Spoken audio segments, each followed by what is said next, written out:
Good morning, dear students. So, we have begun with the chapter Human Health and Diseases.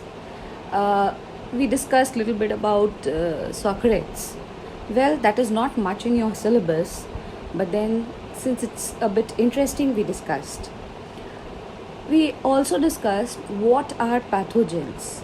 Now, based on the types of pathogens, NCERT describes a few diseases. We will stick to those diseases and not go beyond that.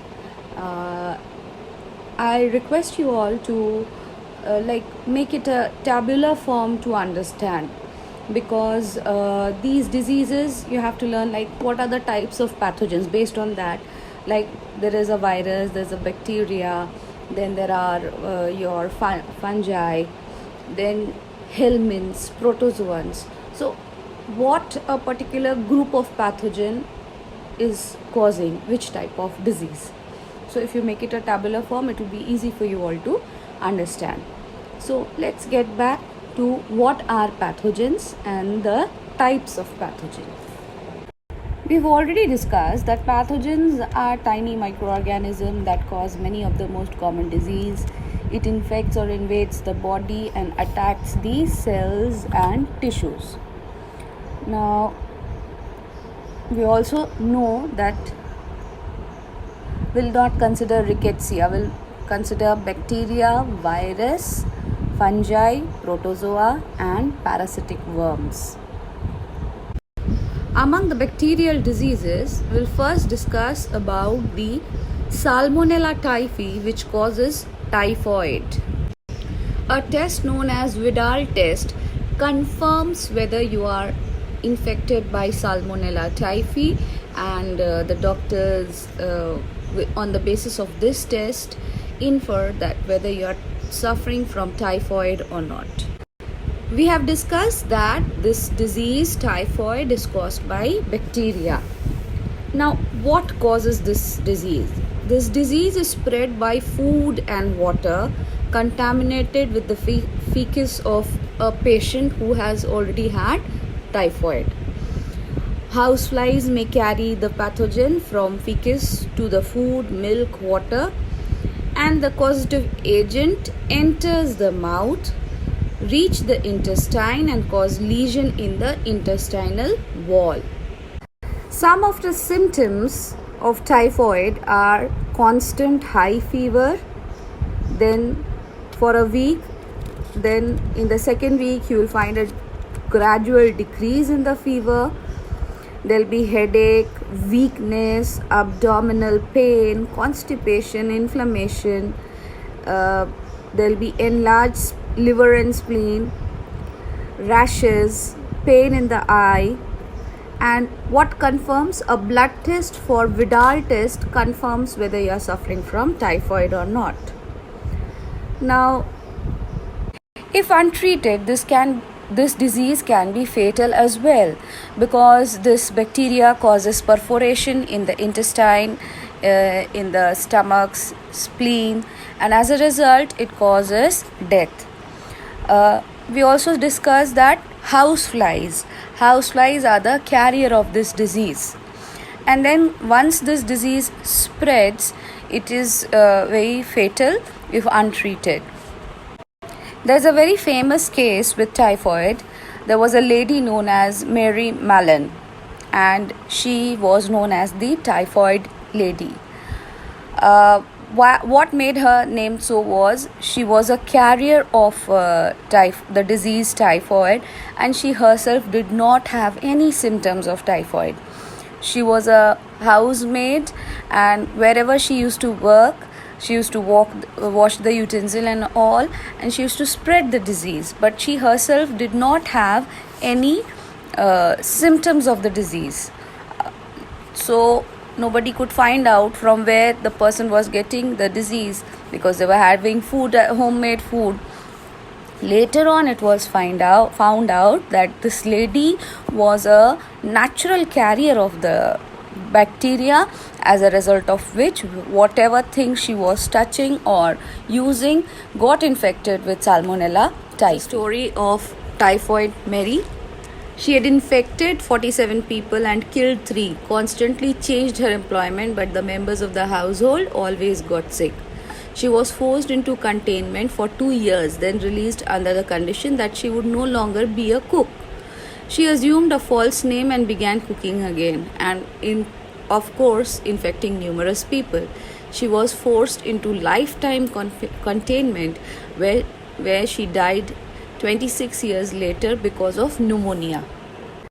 During her confinement, the doctors had told her that she had this problem because of the gallbladder was having this bacteria, and there was a gallbladder stone.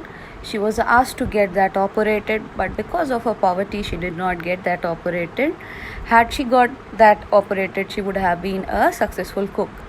But then, because this gallbladder made the Salmonella typhi a natural resident, she did not have any symptoms, and as a result, she became a carrier. The preventive measures would include proper community sanitization, screening of water supply and food from clean places, personal cleanliness, cooks and food hands in the eating establishment should not be carrier of typhoid, and the typhoid cases should be immediately reported to the health authorities. It can be a health natural calamity, but that can be stopped if we take simple preventions like washing hands, boiling the drinking water, washing the fruits and vegetables, and then covering the food after being cooked. And another way is a vaccine. Yes, a vaccine has been prepared for typhoid. So the vaccine can be an oral vaccine or an injectable. Well, this is not in your syllabus.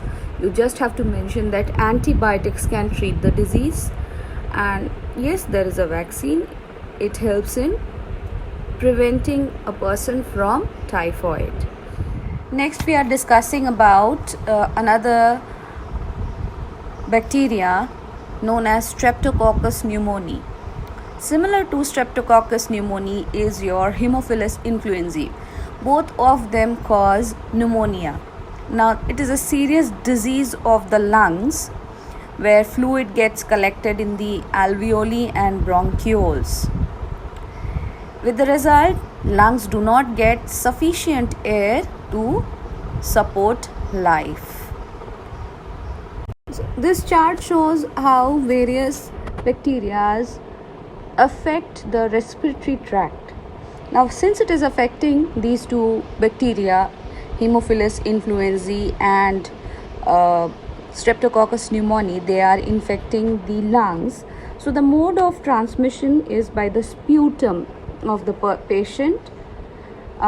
It can be in the aerosol also. Streptococcus pneumoniae is inhaled and it gets lodged in the bronchioles. And pneumonia commonly occurs in old people or very young children, infants.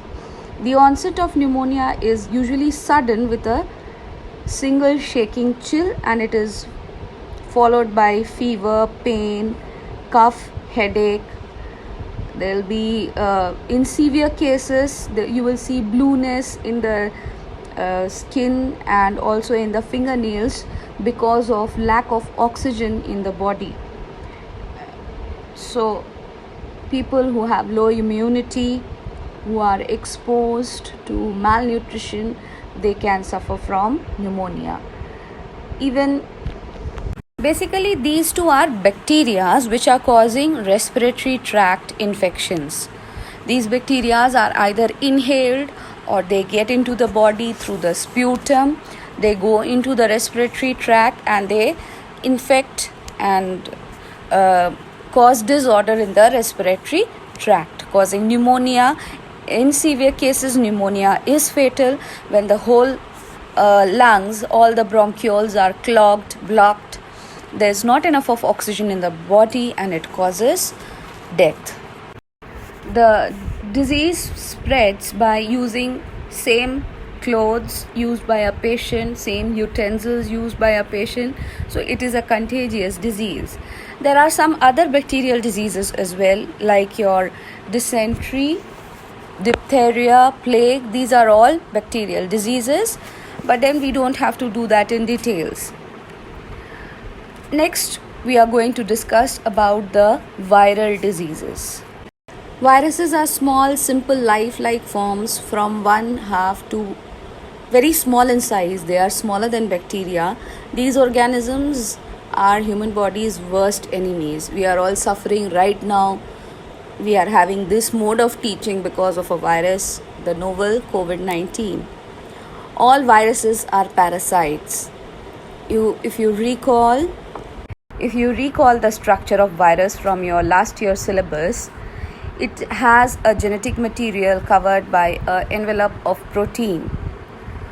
Now, our DNA is the genetic material in case of many viruses, and in case of many viruses, it is the RNA. When RNA is the genetic material, they are known as retroviruses. These viruses, they have a different type of physiology. We will be discussing about it. And these viruses cause many diseases which are many a times fatal. They are at times respiratory diseases. There are other diseases which we'll be discussing just now. How would a virus enter our body? Either through the skin, or it goes into the system through the gut, or you inhale it. And it would affect the immune system first, or if it enters the respiratory tract, it would infect the cells of the respiratory tract. A virus, as we have discussed, is a parasite. It cannot live without a host cell. And since the virus has a protein layer, the protein layer fuses with the cells and pushes the genetic material into the host organism, where the genetic material of the virus multiplies, instructs the host cell, and where it divides, directs the host cell to function for its own requirement. It uses the machinery of the host cell for its own requirement.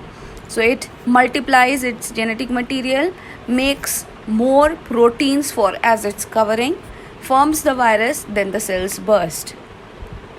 As a result, the virus increases in number.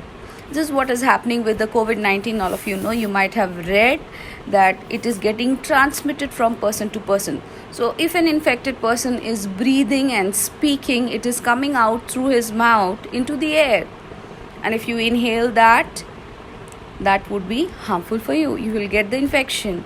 Suppose a person is touching the face. So it is there on the hands, and when he touches something else from the hand, it goes to that particular material, and if you touch that material, the bacteria goes to your body. If you touch your face, the bacteria from your hands goes inside your body through the nose or through the mouth.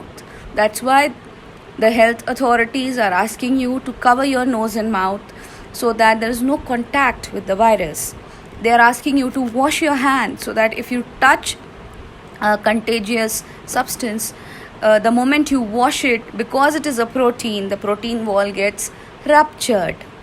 So these are few basic methods we are preventing ourselves from the virus.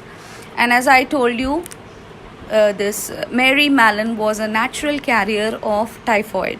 She had that bacteria in her gallbladder, as a result of which she did not have any symptoms, but then she was spreading the disease. Similarly, some people are just carrying this COVID-19. They themselves are not having the symptoms at all, but then if they are normal, you don't know whether they are carrying it or not. But then if it is there in them, when they are speaking, when they are sneezing, they will throw it in the aerosol, and it will be harmful for you. So we have to be careful of ourselves and protect ourselves from this novel virus so that we don't get affected by it. With this, we stop today. Wish you have a wonderful day.